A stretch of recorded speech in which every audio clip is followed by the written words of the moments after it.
Singing Dutchman Productions.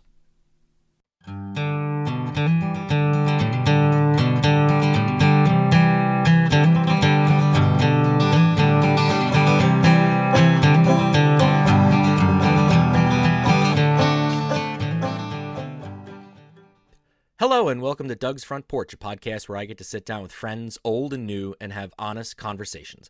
This is a very special episode of the podcast, and I can't wait to dig into our topic. But first, let me welcome Dustin, Shirk, and Aleks Salks to the front porch. Welcome, gentlemen. Hey. Well, the three of us grew up together and we've known each other our whole lives, so we don't have to have any of that background stuff like getting to know each other. But the reason we're all together for this episode is because recently Dustin sent us a link to an episode of the podcast, The Art of Manliness. And the episode that he sent us was titled, How to Turn a Boy into a Man. And since we were all fathers of young boys, Dustin suggested that we share our ideas and opinions on the topics covered, and I automatically said, well, let's record it. So we all listened to that podcast so that we knew what he was talking about, and the guest on that podcast was an author by the name of Jon Tyson, who wrote a book called The Intentional Father, A Practical Guide to Raise Sons of Courage and Character. And now we're going to dig into that topic a little bit from the perspective of being a dad of a young boy in this age that we are all living in. But my first question to all of you, I was thinking about this today.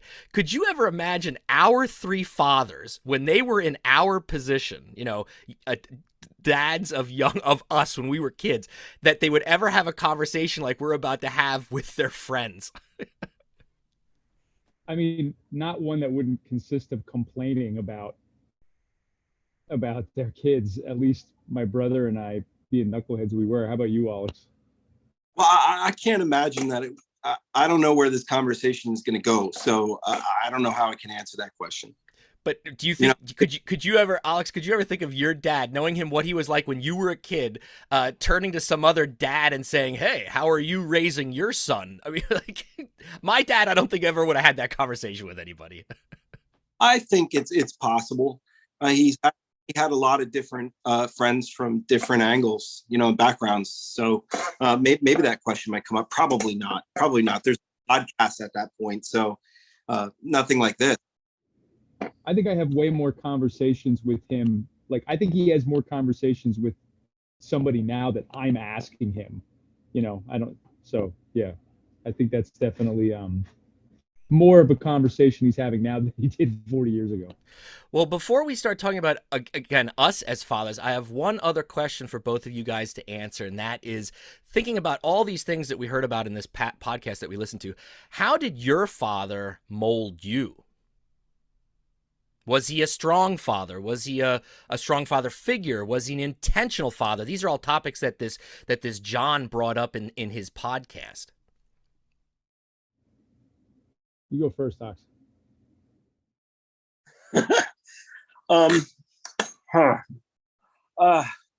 Boy, that's a complicated question. How do you answer something like that?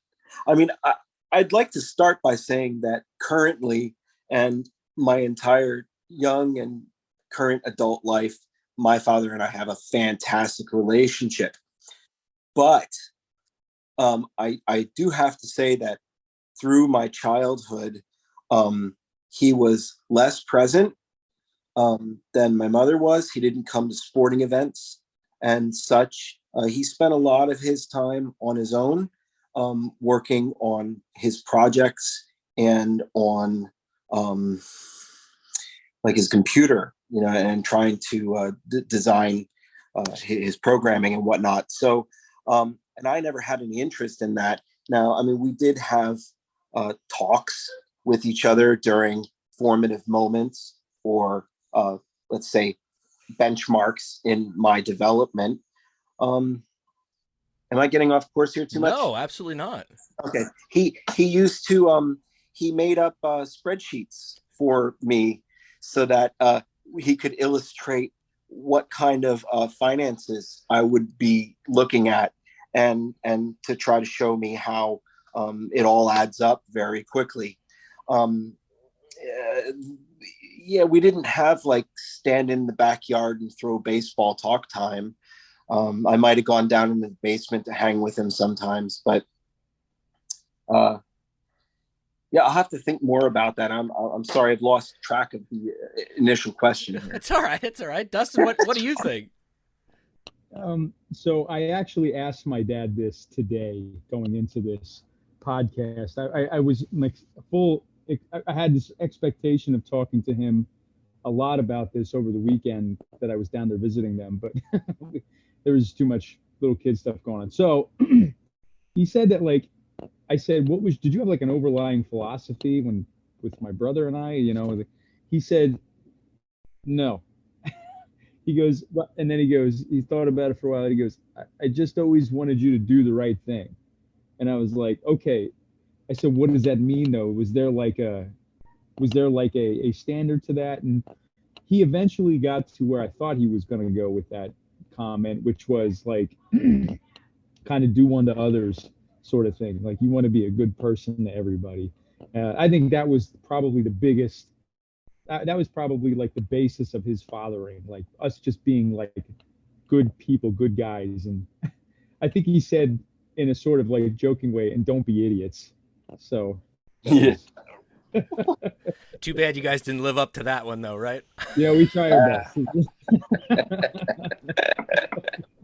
Still working on that one. Yeah, I guess when I think back on it too, and I didn't have that conversation with my dad today to ask him, but I don't ever remember my dad having those sit down moments either and having like the birds and the bees talk. We never did that. I think he led by example, like kind of like what Dustin's saying with his dad. Like, there were expectations that he had for my brother and and I think the end goal was always doing the right thing, even when no one's looking.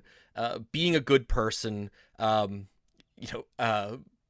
yeah, I mean, just being a good person and being a reflection on hopefully what he and my mom and their morals and ideas were for what a good person was. But like you said, Dustin, and Ox too, and maybe that was a generational thing too. I think there's a huge difference between the generation that our parents grew up in and saw the parenting modeled by their parents, as opposed to what our generation is now modeling for their children. I think we always kind of have to like balance that too, and think we're not balanced, but at least look at it and say, hey, there is difference between the parent of a child in the 1980s.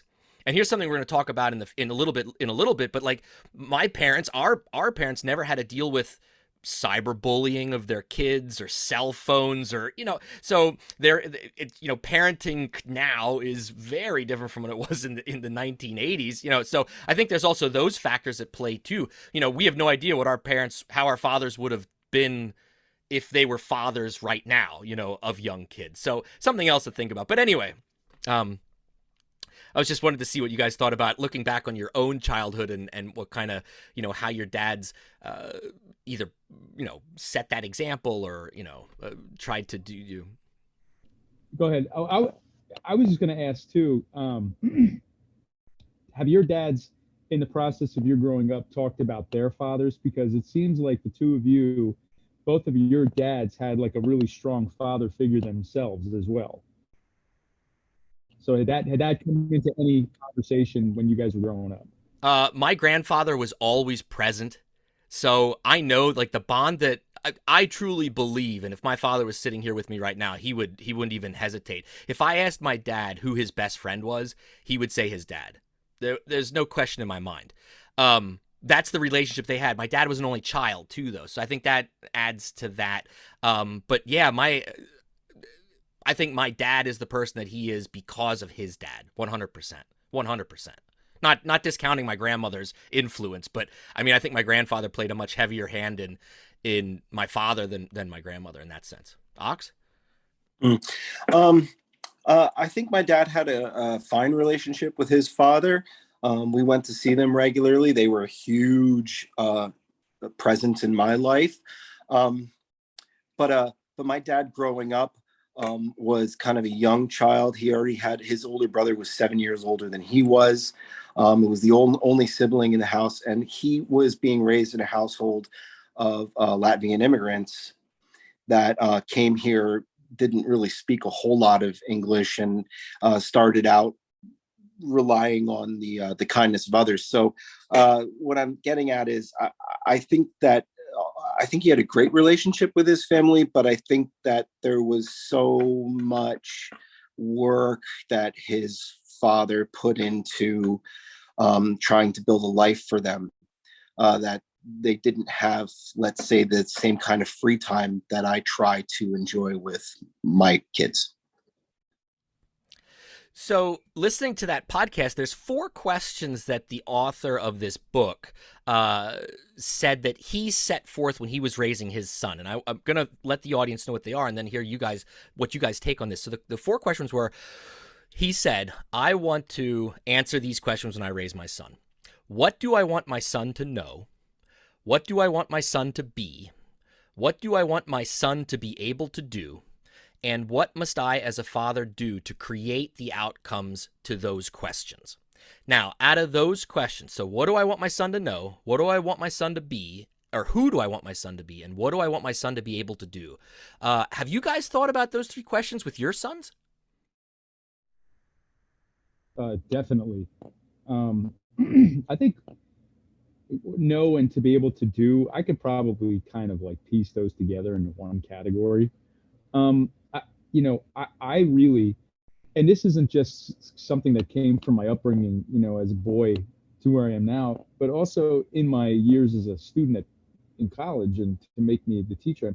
And that is just like being a nice guy, like just being nice to be, like being empathetic, making sure that like you're trying to put yourself in somebody else's shoes so that so that you can be, kind and, supportive to somebody who, regardless whether you know them or not, could maybe need it in that time and place. Be able to do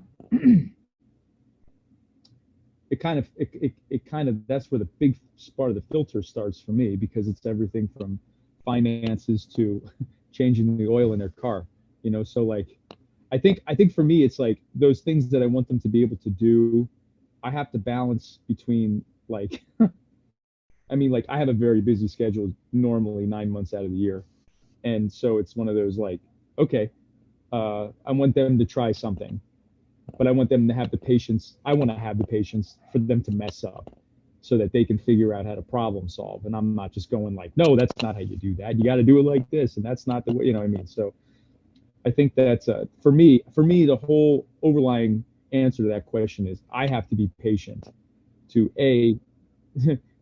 instill in them my own personal beliefs in what those answers to those questions are, but also they need to figure out the answers to those questions also. So patience is key for me. It's hard. Ox? I got to tell you, you guys are fantastic listeners, because as you're listing off that question in what I believe was 4 parts I counted, I didn't get any of that. I got up to grab a pen so that I could try to write some of this down, and I thought maybe I'd catch some hints from Dustin's answer, and all I got was do. Being able to do. Well, Ox, I'll say them real quick. I'll say them for you real quick again. Yeah. No problem.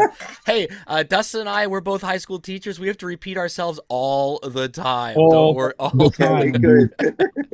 time. So, Ox, in that podcast, the guy raised these questions. What do I want my son to know? Who do I want my son to be? And what do I want my son to be able to do? Oh. And Ox, while you think about that, I'll tackle it from my perspective as a dad. Thank you. Dustin, you raised a lot of the things that I think so too. There's that list of things that you think every guy should know how to do, like how to change the oil in your car, or I don't know, how to change the batteries in the smoke detector, how to et cetera, et cetera, et cetera. And I think those are definitely important things for a dad or anybody, a parent, to pass on to their children so they can survive on their own someday, because they're going to leave the nest at some point, and there's certain things, how to balance a checkbook, how to write a check, although maybe that's not necessarily something you need to do anymore, but at least understand financial, how finances work, things like that. But also along with what Dustin keeps saying too is like, what do I want my son to be, or who do I want my son to be? I want my son to be an honest, caring individual. I mean, those are the two characteristics. If I can instill somehow in my son, I will feel really proud of the job that I've been able to do, or at least had a part in. Wow. You guys sound so much more sure with your parenting than I feel. Oh, that's a farce right there. That's all smoke and mirrors, dude. Well, and the other thing I can say to that, Ox, is that we can sit here and say these are the things that we want and that we hope happen, but making them happen is a whole nother game. I mean, that it's easy for us to sit here and say, oh, I want my son to be a person that cares about other people. That's easy to say, but it's a whole nother thing to actually have another human being, a little human being, turn into somebody that is empathetic or that is willing to help somebody out when they don't ask for it or when they need it. And that's the challenge. It's easy for us to say these things. And I do want to talk about like what, after you answer this, like thinking about like, okay, these are the things we want. How do we go about doing that? But Ox, what are your answers to some of those questions though first? Oh, geez, I don't know if any of my answers are going to be productive towards this cause, because the first feelings that I have just looking at this list, know, be, and able to do, is I want, and I'm going to expand this to my children, to my sons and my daughter, because I have trouble dissociating this to my sons only, is I want them to know that everything's going to be okay. I want them to know that I'm here for them, and that their mother and I love them, and that we believe in them. And, beyond that, like you said, you just put so much time into laying the path before that, and what I want them to be, I guess I want them to be independent people that seek out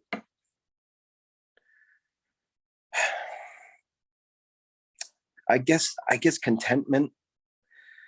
I know happiness is so wishy-washy, so I'm not sure that, I don't want them to be happy, because you can't always be happy. And able to do, geez, I just want them to be able to fend for them damn selves. That's what I want. Yeah, it's really funny, Doug, that and one of the things that I was thinking about when you had brought up the question, like, who do you want them to be? Do you guys ever feel like you're thinking to yourself, why can't they be more like me? And then, but also then don't you go like, wait a minute, but not that part, or maybe, I don't know, maybe they could do that part better than I did. You know what I mean? Like I thought, yeah. So yeah, the one thing that I struggle with is that, going into this having kids thing, I had these grand plans of like, they're all going to be musically gifted and we're going to have a family band and it's going to be awesome and we're going to jam on a Friday night and sit around the campfire. Oh, and they're all going to speak 3 languages. I mean, these were these grand plans that I had in my mind, and then they actually come along and you realize that, well, they're not into X, Y, or Z, and no matter how much you want them to be, that's something I'm struggling with my daughter right now.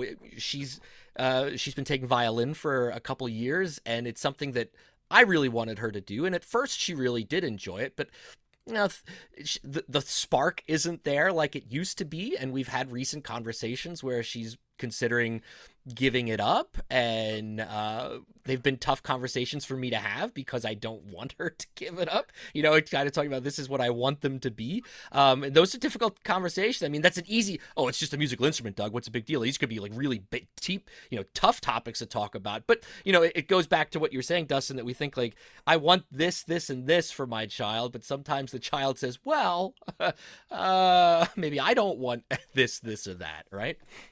Yeah. Well, real quick, Doug, here's the answer to that question about your daughter's violence. you make her do it. Don't give her a choice. You have to do that, and she'll thank you later. Trust me. Well, that has been my answer so far, and my wife has, thank God, has been defending me as well. It's like, nope, you're doing this. Fantastic. There's one other thing. Well, there's a couple other things we would talk about, but there was one thing brought up in the podcast. I don't necessarily want to belabor this topic, but the guy that wrote this book and was in this podcast really made a big deal about the idea of a rite of passage, and according to him, how important that is in the development, in the growing, etc. After you guys listened to that podcast, what was your take on that? On this idea of rite of passage?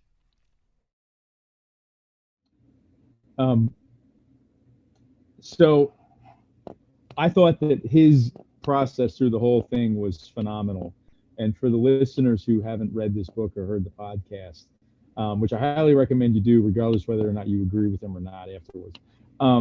It started when he was like 13, took everybody to like a beach, him and a couple buddies had their sons. They went to this beach and then, kind of like mapped out their expectations. And one of the biggest part of that thing was like not having like almost like a motherly person for them to fall back on if they mess up.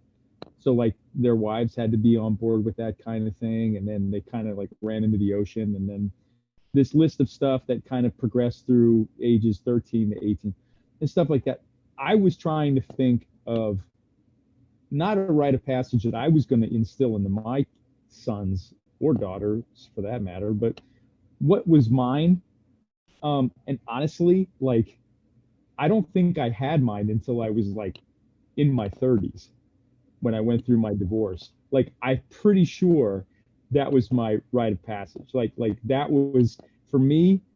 I'm trying to go back, first time I kissed a girl or was intimate with a girl, or, first time like I really messed something up financially and I had to like dig myself out. Or like, I was stranded somewhere or like couldn't fix something.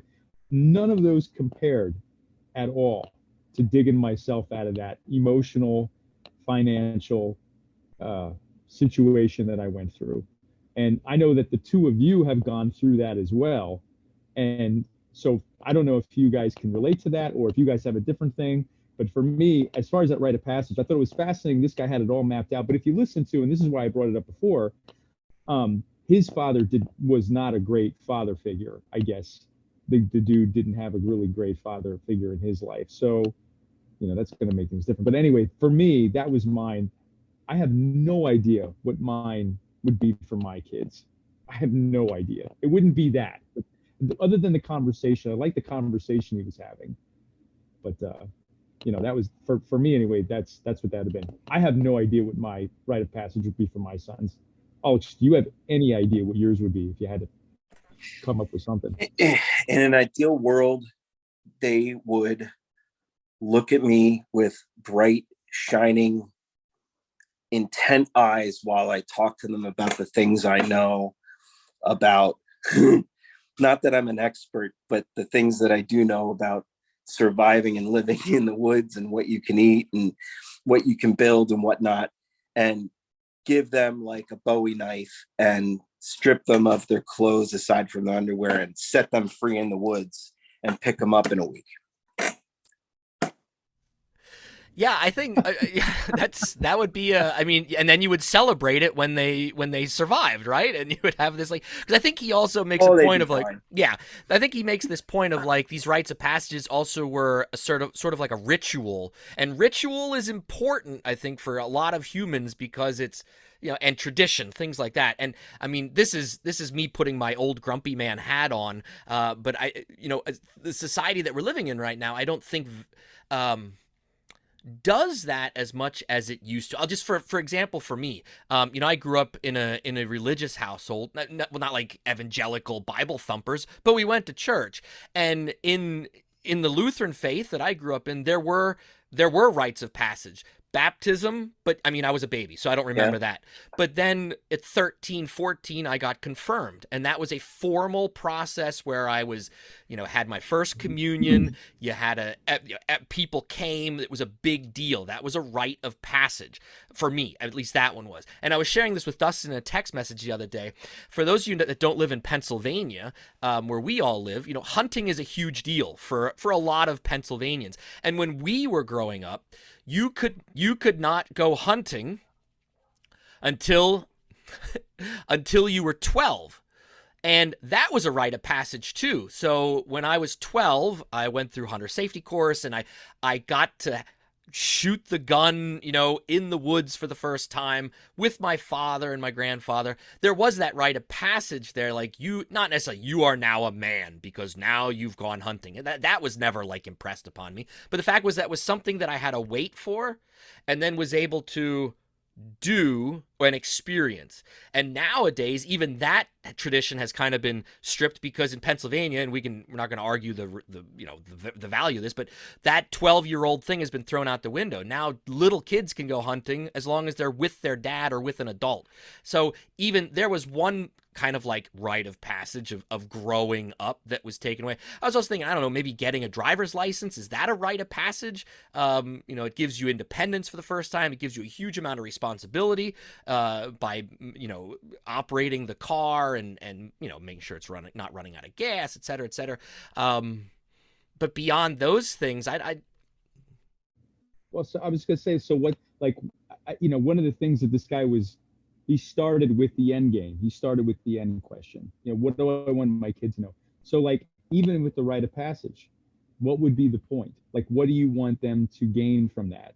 And to me, it's almost like, you never want this stuff to be morbid, but some kind of like dealing with loss, like losing something that was very valuable to you. And then, like, how do you cope with that? You know what I mean? Like, how do you come back from that? And I think more so, the positive part of that is not taking stuff for granted that you would have done in the past. You know what I mean? I think that that's a huge part of the rite of passage thing, which I don't know if at 13 to 18, I don't know if that's really something that you can, because you're still under like your parents' umbrella, really. No, I think you're right. I think we're thinking of like the deep rites of passages, like losing a parent or losing a spouse or a divorce or having a child. I mean, those are major milestone events in anyone's life. But you're right, between 13 and 18, you might experience losing a grandparent or a close relative, and there's an opportunity to discuss loss with that child. But it doesn't have the same impact that it has when you're 25 or 26. I know what you're saying, but I guess my point would be, even though we look at these things like you mentioned, your first kiss or getting your driver's license, when you have your glasses on as a 13-year-old kid, that's a huge thing.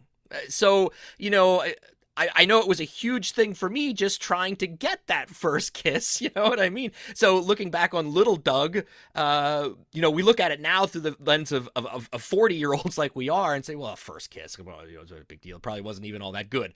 But when you put yourself back in the shoes of 14-year-old Dustin or Ox, our perspective was different too as kids as well. So I think probably my driver's license then. I think the first time I was able to go out by myself, that probably would have been mine. Aleks, what about you? I talk too much, man. About a rites of passage here.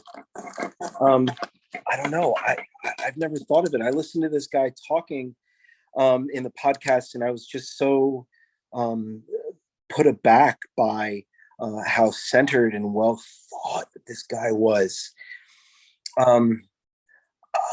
I don't know. I've never really put much thought into my rites of passage. I just always tried to get by, I think, like you said, it's the challenges that really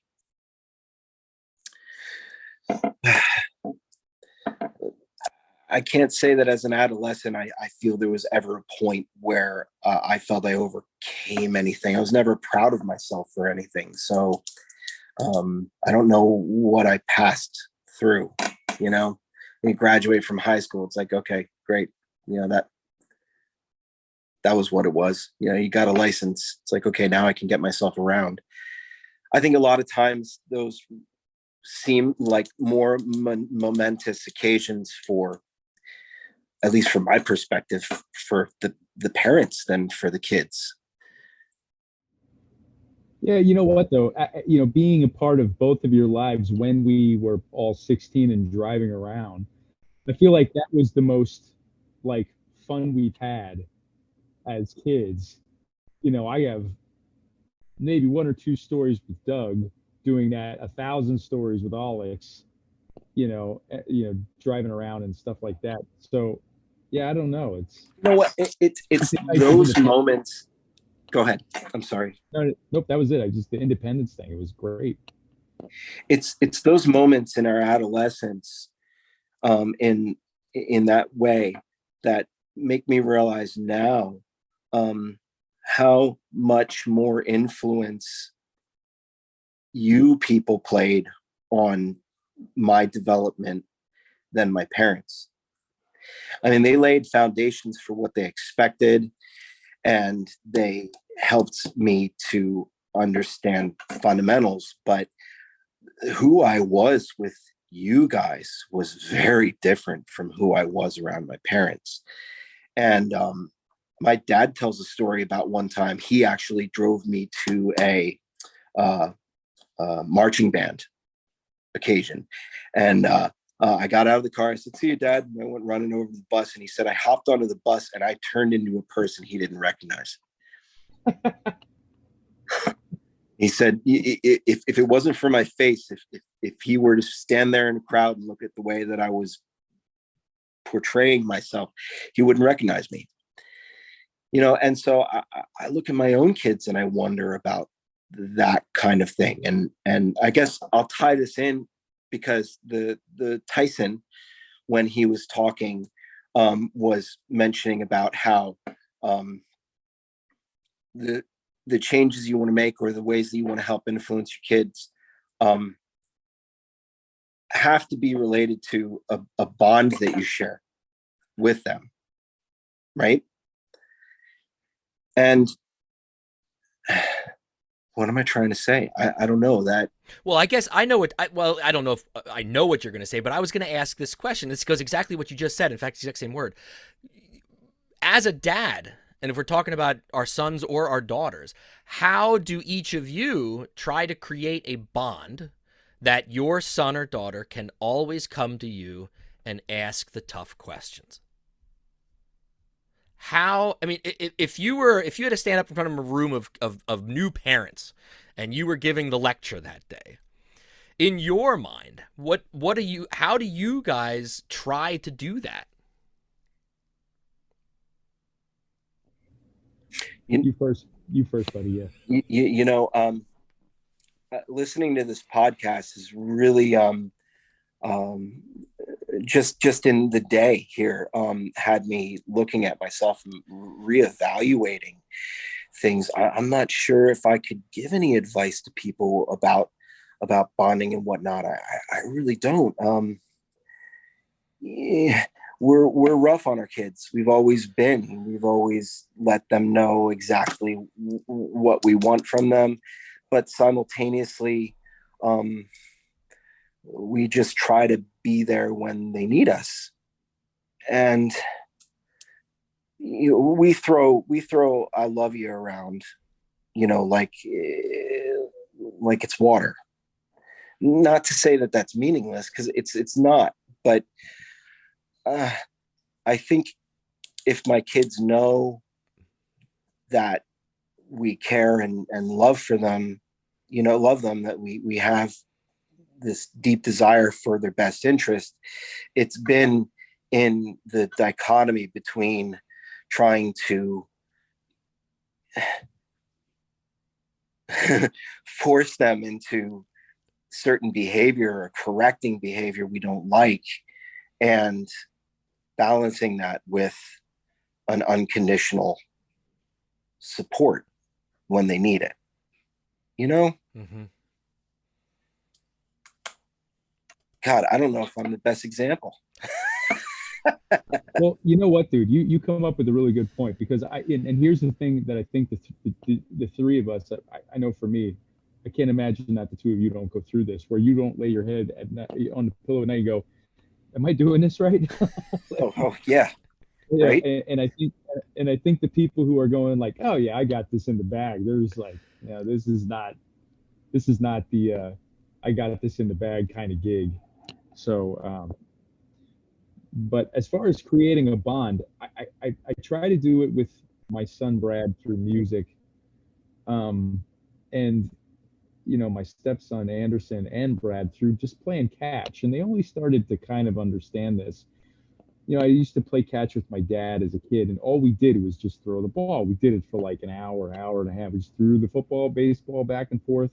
You know what I mean? And sometimes we didn't say anything, and sometimes we did, and I think they're starting to get that, um, that kind of trust and that bond and stuff like that. That's where I feel like that's happening with the two of them. Um, Regina is a little simpler just because she just likes one-on-one time, and I'm still trying to figure out Audra, my stepdaughter. So it's and even with Anderson, because he and I think butt heads the most between the four of us, and it's difficult to try to find out what that bonding thing is. He likes to do stuff with his hands more than anything, so like helping out with things that he doesn't usually get to do.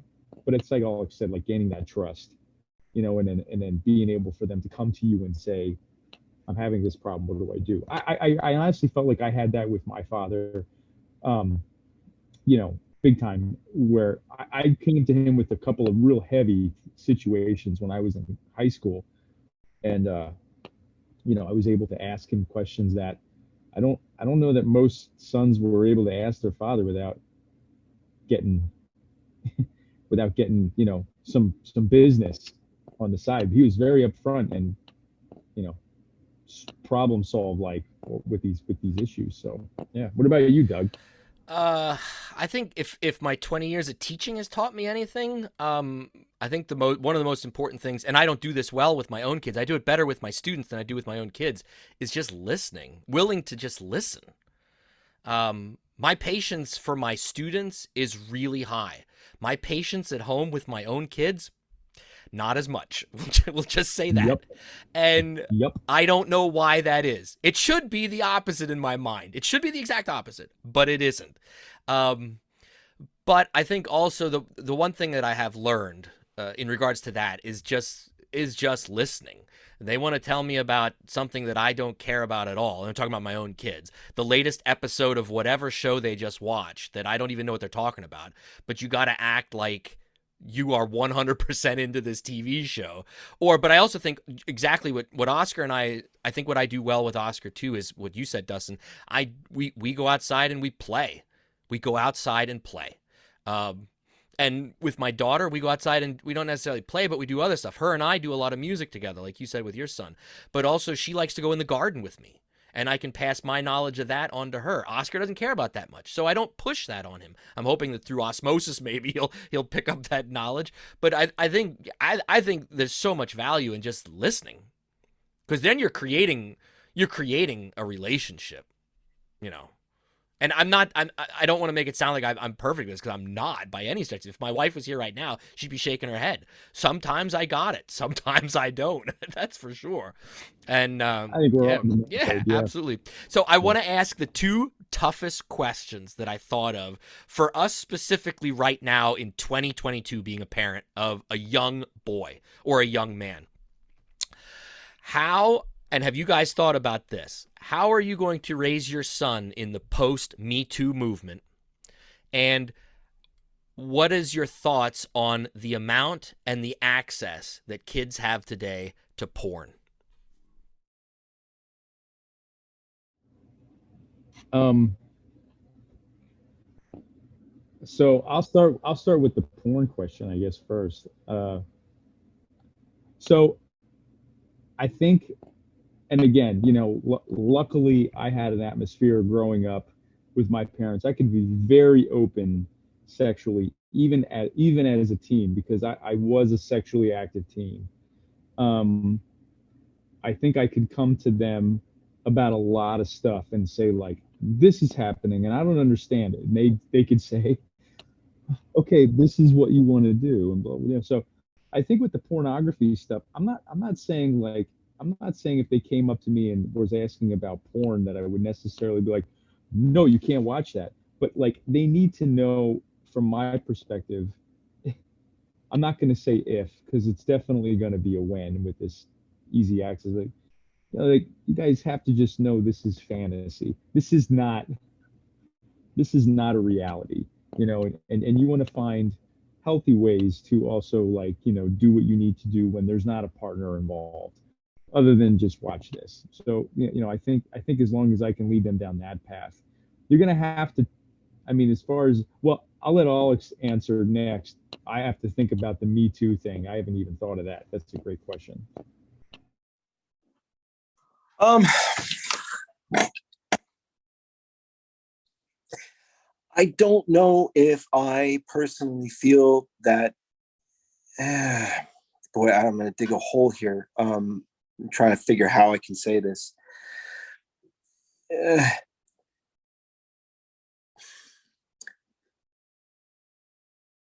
my my son is dating a young girl. Um, I, they're the same age. She's from another school, and he is just a a gentleman. I don't know if it's in part to the conversations that we've had or if it's just inherent in his nature. Um, but regarding Me Too, um, I guess Me Too puts a lot of pressure on it. Um, that's for sure. But I'm not sure if I can say I think any of the rules have changed. I mean, I was raised by my parents to be respectful and to understand that there are limits and people have lines that they draw. You're allowed to express your what's the word I'm looking for? Not limitations. Your Your boundaries. your boundaries. Thank you. Um, so the Me Too thing is confusing to me because I mean I can see in the world that there's lots of people, and I know that there's lots of young men out there that don't have respect for women enough, to accept no. Um, but I mean, I've always been the type of person that was afraid of girls. If I thought a girl was pretty, I'm just more likely not even to address her existence. So when I talk with my son about this kind of stuff, I'm just always trying to reiterate. I think what I guess would consider our values of chivalry and respect and patience. I find out that he walks on the outside of he walks on the street side walking to school with his sister always. It's just a habit he does. It's something, and he'll bring that on with a girlfriend I know. I'm sorry, I digress here. I don't know how to talk about the access to porn thing right now. I have to think about that. So can I just pass that on to you guys? Doug, what about you? Yeah, I think I echo a lot of what you guys said, especially Oxford. Like thinking back to me as a kid, I was the same way. Like I was not the kind of guy to go after a girl. I mean, in my mind I was, but I never did. The one thing I think I've learned recently, not necessarily just because of the Me Too movement, but having spoken with a lot of my high school students that have experienced sexual assault already by the age of 16, 17 years old. One thing and my wife taught me this. So when our kids are playing, my daughter and my son, and let's say, I don't know, they're doing something and one of them says, stop, or no, I don't want to do that. And it could be whatever. we now say, like, respect that. Stella doesn't want to do that anymore, Oscar. So stop. Or, like, the one thing I saw when they were younger that really hit home for me was, like, tickling each other. Or if we were tickling them and they said stop, my instinct was, thinking back, we were kids, well, then you tickle harder. Ha ha ha, make them laugh even more. But then I was thinking to myself, well, what is that teaching? If they're saying please stop and you're not, and I don't know, maybe I went a little too deep on that, but that is something that I've thought a lot about, because when people say no, whether it's something sexual or not, it goes back to the respect thing. It's like, so I'm hoping that these little things, like what we're doing now, will build a foundation for when Oscar's gets to the age when he starts, dating and getting in, sexually active, that at least, like you said, Ox, that he has this mindset of there are boundaries, you have to respect other people's boundaries, but it's tough because society doesn't do it well. And when you look at what they have, whether you're talking about porn or not, even when you look at how, we were raised in a generation where the highest amount of sexual assault reported on college campuses has been within the last 10 to 15 years, and those numbers are off the wall. The number of people. And all that means is when we were in college, no one was reporting it. That stuff was going on. Of course it was. It's been always going on. So I think I'm just more cognizant of that and aware of that when, my son's young yet. I haven't had to have any of that kind of like, you're interested in girls conversation. He's only 7. But I'm hoping that how things we're kind of doing now will, build some kind of foundation for him when he gets to that age and starts going down that road. So, and as far as porn, look, that's the one thing that I don't struggle with it yet, because my kids don't have access. My kids, we haven't run into that yet. But again, I look at the students that I have, and they'll talk about this. Dustin, I'm sure yours do too. My students will talk about, like, oh yeah, I've been watching porn since I was 9. Like, I'm thinking to myself, like, I can't wrap my head around that and how that affects. And it's like you said, Dustin, too. You have to stress the fact that is not reality. That is made for entertainment purposes. It's fantasy. But to the mind of a 13-year-old, or a 12-year-old, and that scares me. That does scare me. And I'm not looking forward to the point when my kids have their own phones. And yeah, because you can get it anywhere. At any time. It's really crazy. Well, and then what do you do? Like, do you just absolutely 100% restrict them from that? Because I think sometimes that causes, like when they actually are able to do it, and then it's just like the floodgates open, and so, yeah, I don't know. I remember seeing that stuff when I was a teenager and not ever thinking like, but I never thought like, this is real. Yeah, but I think this is exactly what this is like. The difference for us, though, too, thinking back to the time period, yeah, I saw that stuff when I was that age as well, but I didn't have access to it 24/7, you know? And that's different. That's a huge difference. You could be sitting in class.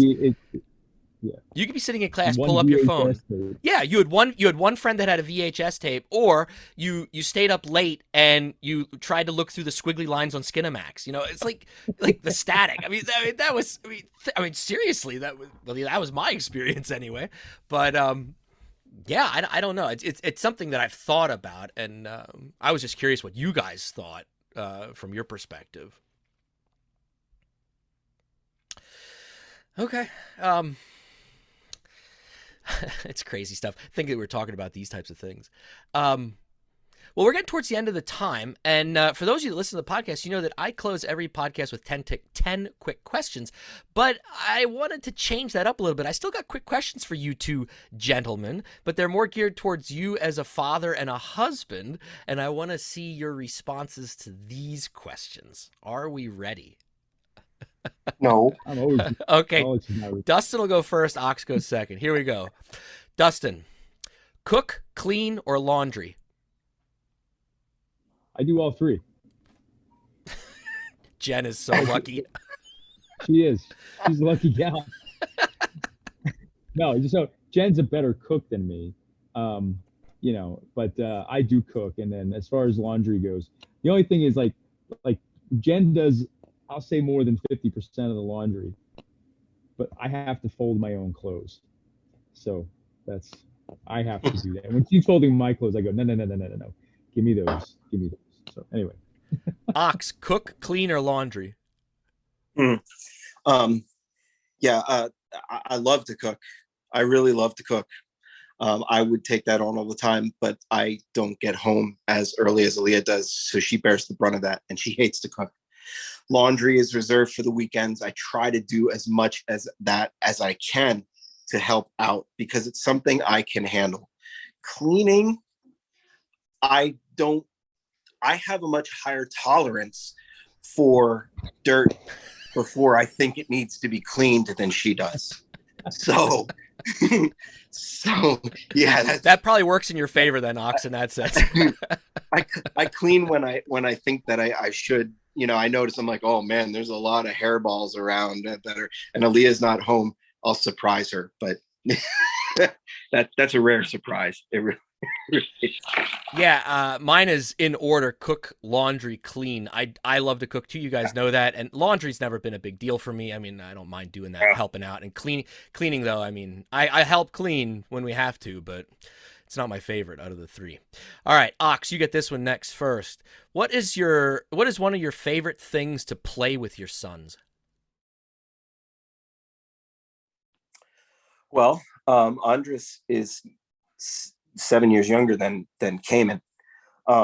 So tickle time is huge for Andres. He loves tickle time. He's just like, tickle time, and then he jumps on the couch and passively, just like lets me tickle his armpits and stuff. He loves that. Cayman, going on hikes. He loves quiet time. He's a young man of few words. So I think we just experience having one-on-one time, no matter what that is just really important to him. And I. Yeah. Dustin? Mario Kart. No, I mean we do like Mario Kart, but also just the catch thing. They've grown to like enjoy that for a little while anyway. And then I don't do it as much as I should, just because usually I'm in the middle of stuff. But like wrestling, like if we're in the pool, especially recently, like the boys have come up and just wanted to just knock the crap out of me. So I let them get their licks in and stuff, and throw them around, and let them know I'm still a couple inches taller than them for now. And but yeah, those are some fun things to do.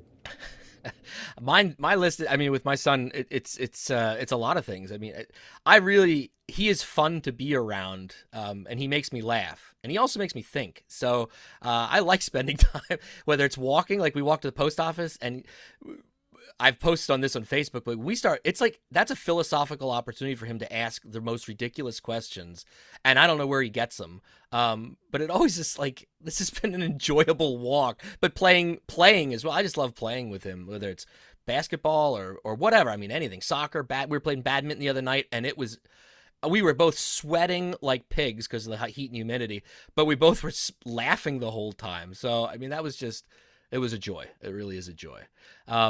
Dustin, you first with this next one. What's something you wish as a dad you did better? Not yell as much. I yell, I think, a lot. Yeah. um, I try to explain to them, because one of the things that I try to do is in a very reasonable way say, what can I do better to them? And they say, well, you yell a lot. And then I try to say, like, well, do I yell the first time or do I yell like the 10th time? Like, no, you still yell the 10th time, Dad, but it's just you can yell really well. And I'm like, okay. So I don't know, maybe I could like cut down on that, the patience thing. I wish I had that down a little bit better. Ox? Um, I wish I had more compassion for my kids. I have sucked it up attitude with a lot of stuff. I try to be there to, show them when I think it's entirely genuine, but I don't always believe that, things are as dramatic as they can seem sometimes. And I often wonder how much of a fault that is. That if maybe to summarize, I wish I'd like to be a better listener. Yeah, my answer is the same as Dustin. I'm quick to raise my voice too, and I try, but it's a default setting, I think, to it in certain instances. It really is. So that's something I can bellow. all right, that was the negative. Ox, you first. What's something that you think you do really well as a dad? Gee,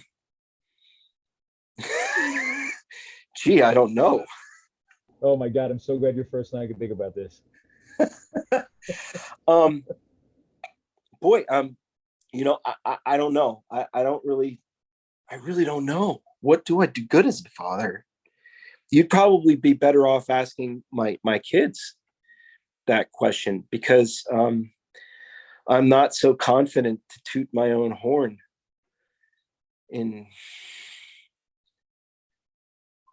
They eat dinner every night. They have a roof over their head, and they get to wear whatever clothes they want. Like I guess that I provide money for their needs. That's probably my most successful trait as a father. Well, that's important, because that's step one on Maslow's hierarchy. You have to have a safe setting that provides food and safety and things like that. So no, that's important, Ox. I'm glad that you do that well. Dustin, what about you? Damn, that was a good answer, Alex. I think I give really good. This is gonna sound stupid. I give really good hugs, and sometimes they need like a hug, So like if they come to me and they're just like, and I give them the old big bear hug. I think it makes them feel better. So I'm gonna say I'm a good hugger. Well, I've received many of Dustin's hugs, and they have always made me feel better. So your hugs they're very influential. I base my hugs off of your hugging. Well, So, wow, my goodness. Well, I learned from Ox, so we got to try. There you go. There you go. I think I guess if I had to answer that, I mean, there's a lot of things you guys said. I feel that I do as well, but I guess I think one of my strengths is my consistency as a dad. Like being consistent with the things that Ox was talking about, like, we're not all just watching TV instead of sitting at the dinner table, or like Dustin said, hugging a kid when they need a hug. I think I'm pretty consistent. I think that's hopefully, laying something for these kids.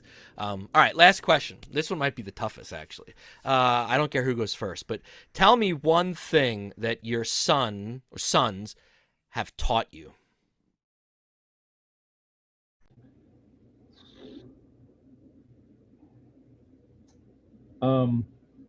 I think that